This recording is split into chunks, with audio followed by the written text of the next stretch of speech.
Marcus's mom looked me up and down the second I stepped into their house. Her eyes landed on my shoes. Nothing fancy, just flats from Target. And then she gave me this tight smile and said, "Oh, you're dressed very casual. Is that how you normally go out?" That was our third meeting. Third, I should have known then. But I smiled back and said, "Yep, straight from work. My name's Claire. I'm 35 now. I live in Tempe, Arizona.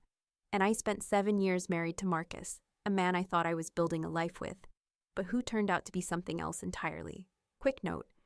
Before we start, how's your day going and where are you joining from?" When we met, I was already working full-time as a graphic designer. Marcus was in his last year of law school. He used to brag about me to his friends, called me amazing, said I was proof that hard work wasn't just a guy thing. He made me feel like an equal, for a while. But from day one, his family made sure I knew where I stood. His mom, Eleanor, was the type who wore pearls to a backyard barbecue and only drank wine if it cost more than $80. His dad, Frank, barely said 2 words to me unless it was a dig wrapped in fake politeness. And his sister, Melissa, God, don't get me started. She lived off their parents' money, couldn't keep a job longer than a month, and still acted like she was better than everyone. The first few times we visited them, I tried to brush it off. Eleanor would ask me where I went to school, and when I told her I got my degree at Arizona State, she'd say, "Oh well, not everyone's cut out for Ivy League." Frank once asked me if I found it humbling to be married to someone with real legal knowledge. I'd laugh awkwardly, look at Marcus for backup, but he'd just squeeze my hand under the table and say, "They mean well. Don't let it get to you." At first, I didn't. I thought maybe I was just being sensitive, but it was the way they said things. Little comments, small pauses, the kind of stuff that builds up and stays with you. By the end of every visit, I'd drive home clenching my jaw. I didn't want to cause problems, so I kept my mouth shut. But deep down, I started to feel like I didn't belong in their world, and Marcus never once called them out. The night of the dinner, I wore a navy dress that hit just below my knees. Simple, fitted, nothing flashy. I even curled my hair and put on mascara, which I hadn't bothered with in months. Marcus didn't say anything about how I looked, just tapped the keys in his hand and said, "Ready?" When we got to his parents' place, Eleanor answered the door like we were guests at a gallery. "Claire," she said, kissing the air near my cheek. "I see you didn't wear black this time. Good."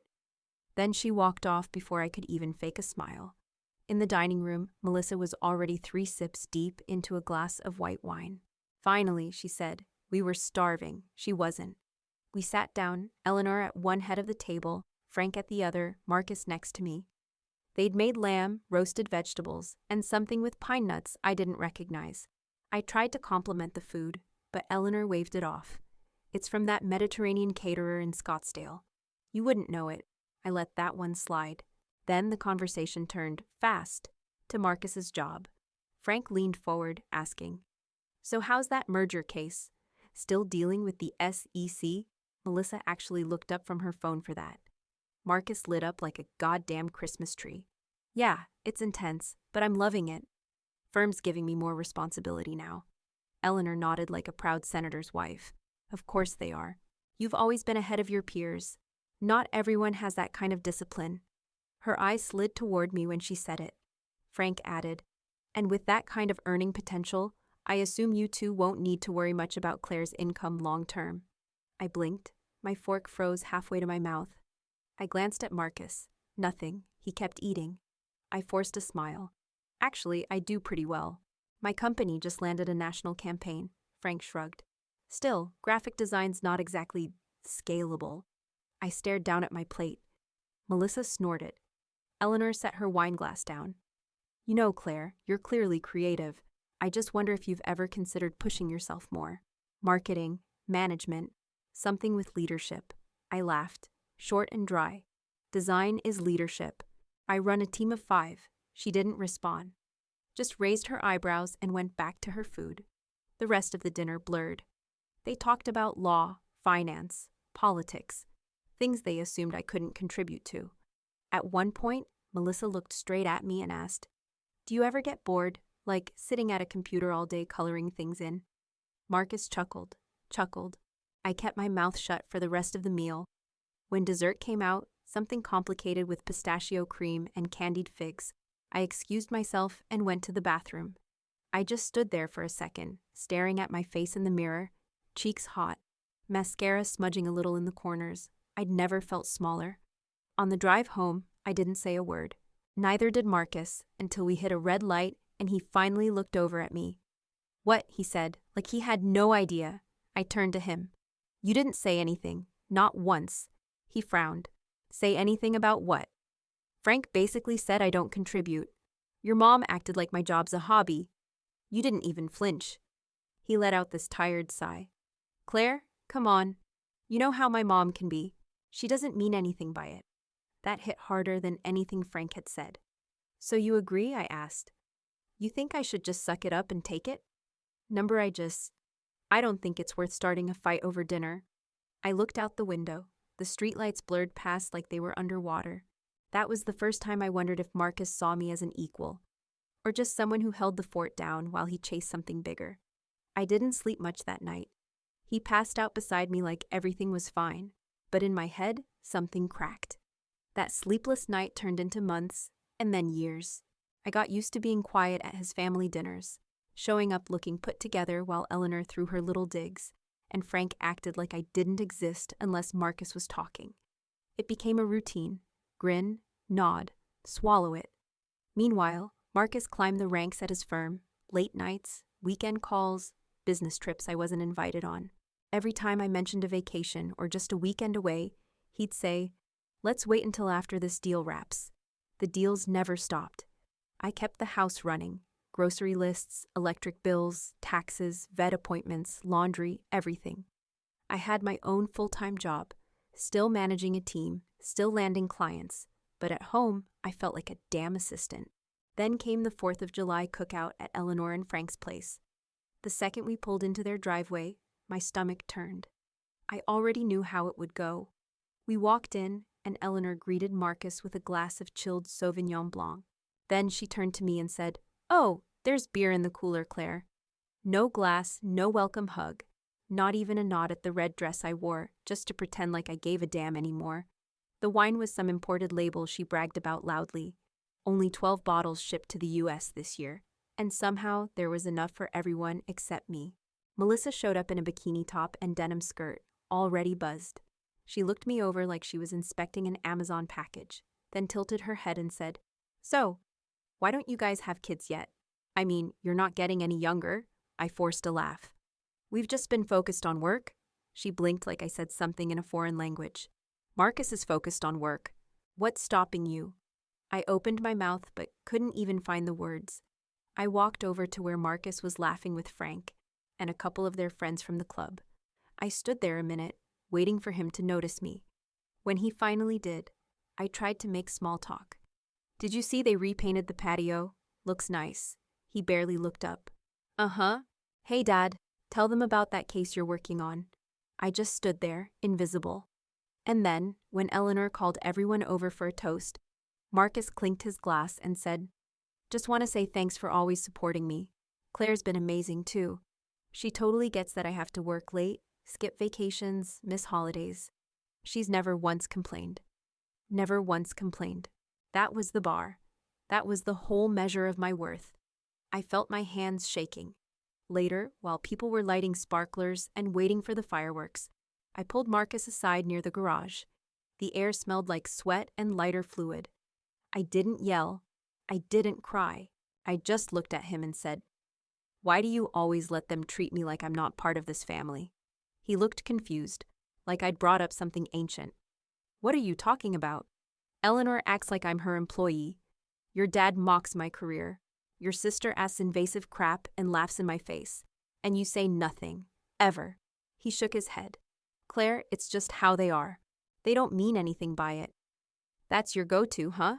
They don't mean anything by it. So you just let it slide every time," he sighed. "Can we not do this right now? It's a holiday. No, we're doing this now." My voice was low but steady. "I do everything. I run our home. I pay half the bills. I still work a full-time job while you chase your career and ignore everything else. I've been carrying all of it, Marcus." He crossed his arms. "I work my ass off, Claire." "And I don't?" He didn't answer, just looked away, jaw clenched like he was the one being attacked. That was the moment it hit me.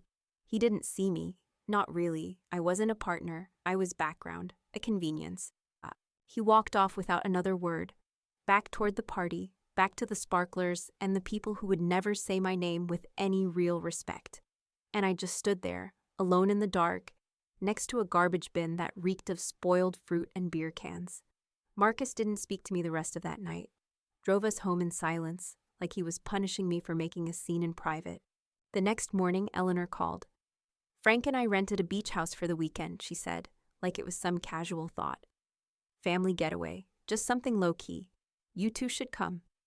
I stared at the phone a second longer than I should have. Sure, I said. I don't know why I agreed. Maybe I thought this would be the olive branch. Maybe I still believed there was a version of his family that didn't treat me like wallpaper. The house was in Santa Barbara, huge, white, full of glass. The kind of place that smells like lemon cleaner and old money. Eleanor greeted us in linen pants and a silk blouse, holding a spritzer. Glad you could make it, she said, with that same fake smile. The first night went fine. They drank wine, talked politics, and pretended like last week hadn't happened. I stayed quiet, sat on the patio, listened to waves hitting rocks while they laughed inside without me. By morning, the house was too quiet. I walked into the kitchen and found a note.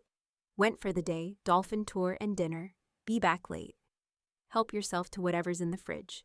No names, no explanation. Just gone. I checked the driveway. Empty. All their cars were gone, including Marcus's. I stood there barefoot in the hallway, the cold tile under my feet, the silence pressing in from every side. I hadn't heard a door close. No one said goodbye. At first, I thought maybe they forgot I was still asleep. Maybe they'd call, but hours passed. I reheated coffee, read a book, stared at the wall. Still nothing.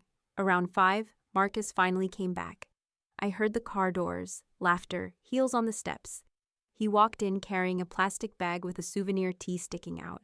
I waited in the kitchen. He didn't even look surprised to see me standing there. Where the hell did you go? I asked. He pulled a soda from the fridge. Out. They wanted to do a family thing. You left me here. All day he popped the can open. Claire, it wasn't a big deal. It was just for the family. That word hit like a slap. I stepped back. You do realize I'm your wife, right? He took a sip and leaned against the counter. You're overreacting. I sat in this house for 9 hours. No text, no note, nothing. What kind of grown man just leaves his wife behind? He shrugged. You're acting like we abandoned a toddler. My throat tightened. You don't get it.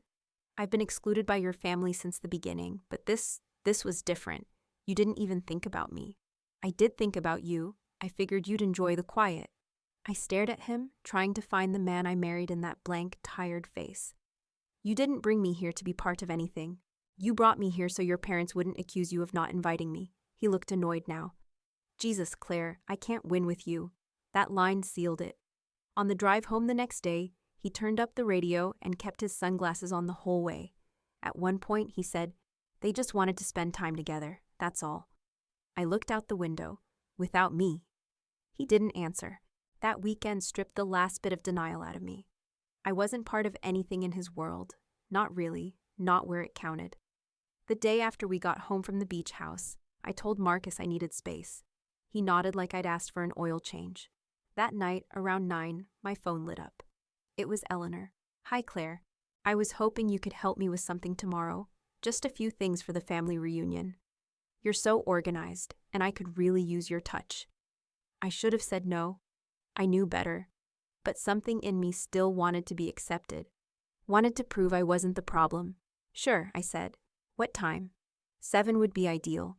We've got a lot to do. I pulled into their driveway at 6:45, half asleep, wearing old sneakers and a ponytail. Eleanor was in a robe sipping coffee. Oh good, you're early, she said, like I was staff. Let me show you the list. She handed me a full sheet of paper. It was everything from scrubbing patio furniture to arranging flower centerpieces to slicing fruit for 6 dozen people. No one else was helping. By 9, I was sweating through my t-shirt. By noon, my back hurt from dragging folding chairs up from the basement. I kept waiting for someone, anyone, to lift a finger. Nothing. Frank sat in the sun reading the Wall Street Journal. Melissa was in a lounge chair taking selfies. Marcus hadn't even shown up yet. By 5, the place looked perfect. The buffet was set, the drinks were on ice, and Eleanor finally changed out of her robe. Guests started arriving, law partners, extended relatives, the same snobs who always smiled through their teeth at me. I stood near the kitchen, refilling ice and pretending not to notice the way people looked right past me.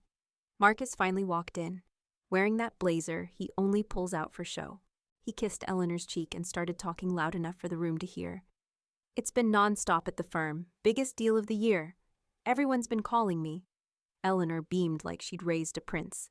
Melissa made some joke about needing a lawyer of her own after a bad Tinder situation. And everyone laughed. I waited until the line for food died down and walked over to Marcus, keeping my voice low. Can you help me with the dinner setup? I've been doing everything all day. He didn't even look at me. You're doing fine. I'm asking you to help. He finally turned, annoyed. Claire, you don't need me hovering. You've got it handled. I walked away before I said something I couldn't take back. Dinner ended, people mingled. I kept clearing plates, taking out trash, wiping up spills. No one offered to help, no one thanked me. Then Eleanor rang her wine glass, like she was announcing a toast. I have a little surprise for the family, she said, walking toward the kitchen. She came back with a silver tray of mini creme brulee, perfectly torched tops, mint sprigs, custom ramekins. She handed one to Marcus, then to Frank, then Melissa, and a few others. Then walked right past me, didn't even pause. I stood there, sticky-handed from clearing glasses, watching them laugh over dessert like I wasn't even in the damn room. Marcus didn't say a word, didn't even glance my way. Something in me snapped. Not loud, not messy, just final. I put down the empty pitcher I was holding, wiped my hands on a napkin, and walked out onto the lawn, past the fairy lights and the folding tables and the polite conversations. I didn't care who saw. I stood behind that hedge for a full minute, just breathing. My hands were shaking, but it wasn't nerves. It was something colder, clearer. Then I walked back across the lawn, up the steps, straight through the sliding glass door. I didn't stop to grab a drink or fix my hair. I didn't care anymore. The room was still full, guests chatting, plates clinking, Eleanor holding court near the fireplace. Marcus stood beside her, drink in hand, smiling like his life was picture perfect. I walked to the center of the room. Marcus, I said, loud enough that the conversations died down. Can I ask you something? He looked over, clearly annoyed. Claire, can we not? Do you consider me family? I asked, staring him dead in the eye. He froze, half a sip from his glass. What? Just answer. Do you think I'm part of your family? The room went quiet. Chairs creaked. A few people shifted, glanced at each other. Marcus gave a tight smile. Claire, don't make a scene. There it is, I said, nodding. The thing you always say when I finally speak up. Don't make a scene. Never mind the years of your mom treating me like hired help, or Frank acting like I'm beneath him, or Melissa asking me about my uterus like it's public property. Melissa turned red. Frank looked away. I've sat through dinners where no one talked to me. I've cleaned your parents' house from top to bottom while everyone else sipped cocktails. I've been left behind, dismissed, ignored, and you never once stood up for me. Eleanor laughed, a short, sharp exhale. Oh, Claire, don't be so dramatic. You've always been a bit sensitive. No, Eleanor, I said, locking eyes with her. I've been polite. That's over now. I turned back to Marcus. Do you want to tell them, or should I? He looked confused. Tell them what? You haven't worked in 8 months. The silence turned brittle. People actually gasped. Eleanor's smile dropped. Claire, Marcus said, stepping toward me, voice low. We're not doing this here. Oh, we are doing this here, I raised my voice. You've been pretending to still be at the firm, driving into Phoenix every morning, lying to everyone. And who's been paying the bills while you figure your life out? Me. Frank sat up straighter. Wait, what is she talking about? I'm talking about your son, I snapped. He got let go last December and never told anyone. Instead, he plays dress-up every morning, drives around, and comes home like he's been saving the world. Marcus's face was pale. Claire, stop. Number Y work full-time. I pay the mortgage, the car payments, the groceries, everything. And your family, They still look at me like I'm some freeloader, Eleanor stammered. Marcus, is that true? He opened his mouth, closed it, then looked at the floor.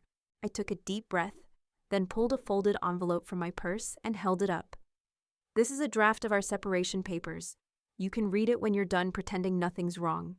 He looked up, stunned. You're serious? I nodded. I should have left a long time ago. The room was dead quiet. No one moved. Even the servers in the back stopped pouring wine. I scanned the faces. Eleanor shocked, Frank stone-faced, Melissa looking at her feet. I wasn't shaking anymore. I felt steady. I dropped the envelope on the coffee table and walked toward the door. I didn't look back when I left the house, just kept walking until I hit the curb. Then I unlocked my car, slid in, and drove. Hands tight on the wheel, heart pounding but steady. No tears. Not this time. I drove past our street and kept going, pulled into a gas station parking lot just to sit in silence. That's when I called my lawyer. I'm ready, I told her. Let's move forward. She didn't sound surprised. You want to file next week? Monday, I said. First thing. The next few days were a blur of paperwork and long emails. I went through every joint account, every expense, every damn receipt I'd been covering, while Marcus wore his suits and played pretend. I moved into the guest bedroom. Marcus tried being civil. Too late. One night, he came in while I was folding laundry and leaned against the doorframe like nothing had happened. I messed up, he said. But you humiliated me in front of my entire family. I looked him straight in the eye. You humiliated yourself. All I did was tell the truth. He stepped closer. We can fix this. You're just mad. Mad? I laughed once. I'm done. That's what I am. He stood there like he wanted to say more but didn't know how. Then he just walked out. 2 days later, I got the email from my boss. A position had opened in Denver, creative director, higher pay, full leadership, relocation support. I stared at the screen for a long minute. That night, Marcus brought home takeout, set the bags on the counter like it was 2019 and nothing had happened. I figured we could talk, he said. I got a job offer, I said, not looking up. Promotion, Denver. He paused. You're not seriously thinking of taking it. I closed my laptop. I'm not asking permission. He walked around the island, voice low. Claire, let's not burn this down just to prove a point. I'm not proving anything, I said. I'm just tired of waiting for you to become someone you never planned to be. He stared at me, jaw clenched. So that's it? No, I said. That was it, back at your parents' house, when you stood there while they erased me and you said nothing. That was it. I went upstairs and started a new list. Change of address, storage unit, flight to Denver for apartment tours. I didn't even feel sad, just clear. 12 years ago, I met Marcus. 7 years ago, we got married thinking we'd grow together. But I was the only one moving, the only one trying. He just coasted on the foundation I laid and called it a partnership. I was done being quiet, done cleaning up his mess while he told stories about how great he was. Now I was making space for me. I signed the lease on a Wednesday. It was a 2-bedroom walk-up in Denver. Nothing fancy. Neutral walls, clean carpet, a narrow balcony that overlooked a busy street. But it was mine. I picked it. I chose the zip code, the move date, even the shower curtain. No one else had a vote. The movers came that Friday. I watched them unload box after box labeled Claire, because that's all it was now. Just me. No in-laws. No long silences over dinner. No second-guessing what I wore or said or did. The divorce was finalized that same week. My lawyer called to confirm, and I just said, thanks. That was it. No breakdown, no celebration, just relief. Marcus sent a text that night. Hope you're settling in, okay. The house is weird without you. I didn't respond. 3 days later, another one. I miss you. I didn't realize how much until now. Still nothing. He tried calling once. I let it ring. Then I blocked the number. Because here's the truth. I had spent years twisting myself into someone more tolerable, more agreeable, less difficult, just to keep a peace I never really got. I shrunk myself every time Eleanor raised an eyebrow or Frank made one of his slick little comments. I told myself Marcus was just under pressure. I excused everything every damn time. But that version of me was gone. My friends threw me a dinner the night after I moved in. Nothing big, just takeout and cheap wine on the floor of my new place. My sister hugged me so tight, I thought I'd crack. "I'm proud of you," she whispered. I didn't know how much I needed to hear that. Monday came and I started my new job. Bigger title, better salary, actual respect. My team was smart, direct, and fast, just the way I liked it. Within 2 weeks, I was leading strategy calls and presenting to national clients. My ideas weren't just heard, they were wanted. That had never happened before. One afternoon, I stepped into a meeting room, coffee in hand, laptop under my arm, and realized I feel good here. Not tolerated, not questioned, just good. A few more weeks passed, and I got an email from Marcus's personal account. Subject line, "Can we talk?" Deleted. No hesitation. I didn't need his explanations or his guilt. I'd spent too long dragging his weight while pretending we were equals. He let me drown in silence for years, then cried out only when I finally came up for air. I wasn't interested. I started making weekend plans without asking anyone's opinion. I hung art I actually liked. I blasted music when I cooked. I stayed up late just because I could. Every day, something small reminded me that I wasn't stuck anymore. Marcus faded into the background like an old bruise. Something that used to ache but didn't anymore. I didn't hate him. I didn't even miss him. I just didn't need him. The call came on a Sunday afternoon. I didn't recognize the number, but something told me it was him. I answered anyway. "Claire," he said, "it's Marcus." I waited. "Look, I know I'm the last person you want to hear from, but can we talk? Just once. In person. No pressure. Just 5 minutes." I paused, then said, "1 coffee. That's it." We met at a small place near my office. Neutral ground. He showed up looking thinner, more tired, like he hadn't been sleeping.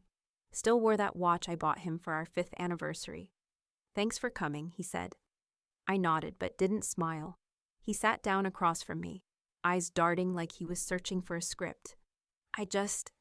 I wanted to say I'm sorry for not seeing it sooner, for everything. I didn't know how bad it had gotten. I let him speak. I didn't interrupt, but I didn't reassure him either. When he finally stopped, I said, "I appreciate that. But I didn't come here to walk you through what you already lived through with me. You were there, you just chose not to look." He lowered his eyes.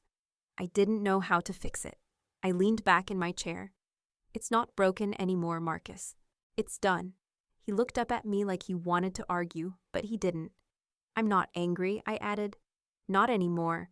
I'm just not that version of myself who waited for you to change." He sat there for a moment, then gave a slow nod. "I get it."